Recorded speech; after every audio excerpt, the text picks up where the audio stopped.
என் கல்லூரி விழாவின் 15வது நாள். காய்ஸ், நம்ம ஊரில் வேறு திருவிழா ஸ்டார்ட் ஆகிடுச்சு. அப்படியே நடந்து போயிட்டு ட்ரெயின் ஏறியாச்சு. நம்ம கௌதம் ப்ரோ வந்து செங்கல்பட்டில் ட்ரெயினை விட்டு பார்னூரில் எப்படியோ வந்து பிடிச்சிட்டாரு. அப்படியே இறங்கி காலேஜுக்கு வந்து சேர்ந்துட்டோம். இங்கே வந்து காலை உணவு முடிச்சுட்டு அப்புறம் பார்த்தா நம்மளுக்கு பெரிய ஆப்பா வச்சுட்டுக்கிறாங்க. காலையில் கிளாஸே இல்லையா, ஸ்ட்ரெயிட்டாக 1 மணிக்கு தானா.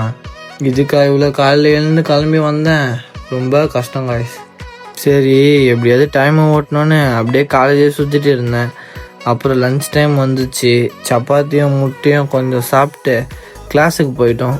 2 பீரியடு தான் முடிஞ்சுது. அதுக்குள்ளேயே நாங்கள் மட்டையாயிட்டோம். செம்ம தூக்கம். அப்புறம் கிளாஸும் முடிஞ்சிச்சு. அப்படியே ட்ரெயின் ஏறிட்டு வீட்டுக்கு வந்த உடனே ஜிம்முக்கு கிளம்பிட்டோம். அங்கே போயிட்டு ஷோல்டரும் 4 ஆர்ம்ஸும் போட்டு அப்புறம் டிசிப்ளின், பங்க்சுவாலிட்டி எல்லாமே அதான் சொல்லுவாரு. நம்ம ஒண்ணு கூட ஃபாலோ பண்ண மாட்டோம். சிக்கன் ரைஸ் சாப்பிட்டு பெல்லி அப்புறம் கொஞ்சம் ஃபன் பண்ணிட்டு வீட்டுக்கு போயிட்டோம். அங்கே போயிட்டு சாப்பிட்டு இன்னைக்கு நாளை முடிச்சுக்கிறேன். இன்னொரு நாள் பார்க்கலாம். பாய்.